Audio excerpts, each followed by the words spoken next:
काश मेरी माँ भी सासू माँ आप जैसी होती। जैसे जैसे डिलीवरी की डेट नज़दीक आती जा रही थी, अनामिका की घबराहट भी बढ़ती जा रही थी। 2 साल पहले उसकी भाभी ने जब बच्ची को जन्म दिया था, तब जो भी उनके साथ उसकी माँ ने रीति रिवाज के नाम पर किया था और जो कष्ट भाभी ने सहे थे, वो रह रहकर उसकी आंखों के सामने आते जा रहे थे। उसे लगता था कि माँ बनना किसी जुर्म से कम नहीं है। जब उसकी भाभी सुमन अस्पताल से घर आई तो उसे अपने कमरे में सुलाने की बजाय उसकी माँ ने गेस्ट रूम में उसका बिस्तर लगवा दिया था। रात को भाभी के साथ माँ ही उनके साथ सोती थी, ये बोलकर कि श्याम यानी उसका भाई भला बच्ची को कैसे संभाल पाएगा। बच्ची रात भर जागती। भाभी की सी सेक्शन से बेटी हुई थी।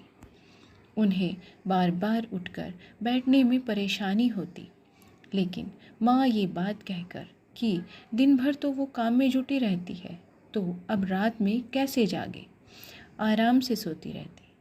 फिर दिन भर सबको यही सुनाती कि दिन भर काम में काटो और रात भर बच्चा संभालो। अब यही मेरा जीवन रह गया है।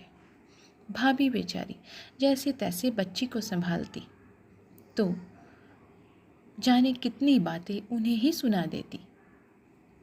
माँ, तुम्हें तो ज़रा भी अकल नहीं है कि बच्चा कैसे गोद में लेते हैं, कैसे उसे दूध पिलाते हैं, आदि आदि। माँ ये सब भाभी को सुनाती ही रहती। बेचारी भाभी चुपचाप रोकर रह जाती। अगर अनामिका ऑफिस से आने के बाद बच्ची संभालने लगती कि भाभी को थोड़ी देर राहत मिल जाए, तो उसे टोक देती, अरे तुम अभी थकी मांदी ऑफिस से आई हो, जाकर आराम करो। वैसे भी इन्हें अभी काम ही क्या है बच्चा संभालने के सिवाय। इतनी ही नहीं, बच्ची को डायपर भी नहीं पहनाने देती थी कि ये सब पैसे वालों के चौंचले हैं। ये कपड़े की लंगोटें मैंने सिल दी हैं, उन्हें ही धो सुखाओ और फिर पहनाओ। बेचारी भाभी उतनी ठंड में बच्चे की नैपीज भी धोती रहती थी। जब भाभी की मम्मी जो उनको और अपनी नातिन को देखने आई थी, तो उन्होंने राय भी दी कि इतनी ठंड में डायपर पहनाना ठीक रहेगा। तो उसकी माँ ने तेज स्वर में बोली, बहन जी ये मेरे घर का मामला है, आप इसमें न ही बोलें तो ठीक होगा। बेचारी वो मुंह लटका कर रह गई थी। उसके 6 महीने बाद अनामिका की शादी हो गई थी और 2 महीने बाद ही वो प्रेग्नेंट भी हो गई थी। उसे घबराहट दिन पर दिन बढ़ने लगी। खैर फिर वो दिन भी आ गया जब अनामिका ने गोलू मोलू से बेटे को जन्म दिया। अस्पताल में पड़े पड़े वो कल्पना करती कि घर पहुंचकर उसे भी अछूत सा बाहरी रूम में रखा जाएगा। 6 दिनों बाद जब वो डिस्चार्ज होकर घर पहुंची तो घर को उसकी ननद ने उसके स्वागत में गुब्बारों और फूलों से सजा रखा था। जब अनामिका अंदर पहुंची तो सासू माँ ने उसे कमरे में ही भेज दिया। वो हैरानी से भरी कमरे में पहुंची तो देखा कि रूम में एक एक्स्ट्रा सिंगल बेड भी लगा हुआ था। उसे हैरान देखकर सासू माँ बोली, अरे इतनी हैरान क्यों हो रही हो?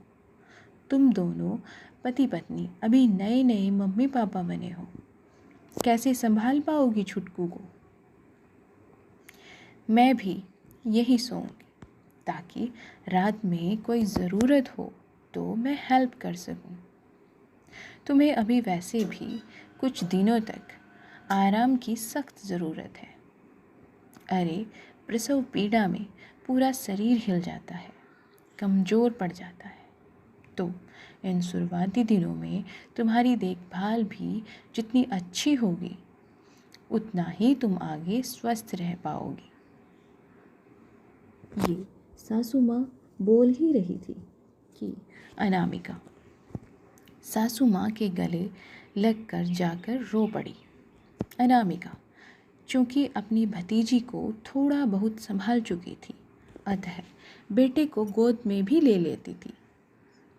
तो उसकी सासू माँ ने धीरे धीरे उसे समझाया, इसे अपने सीने से और पेट से चिपका कर रखा करो, क्योंकि बच्चा तुम्हारे पेट का वही स्पर्श ढूंढता है जो उसने 9 महीने तक महसूस किया होता है।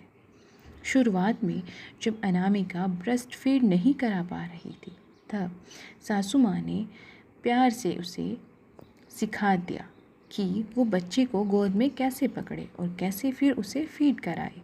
वो अनामिका को ज़्यादा देर बैठे रहने से भी मना करती कि कहीं अभी से कमर में दर्द हो गया तो वो ज़िंदगी भर ठीक ही नहीं होगा। इसलिए जब बच्चा सो रहा हो तब तुम भी लेटी रहा करो।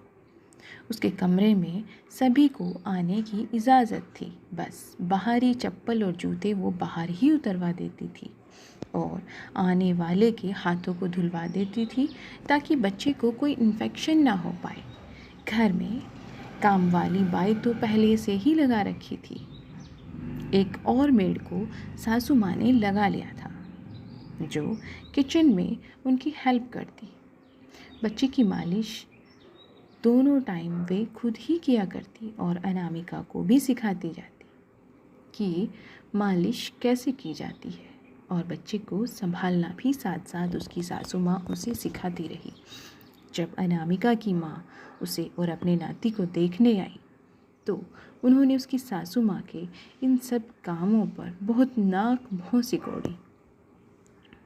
उसकी सास से तो वो कुछ कह नहीं पाई, लेकिन अनामिका से बोली,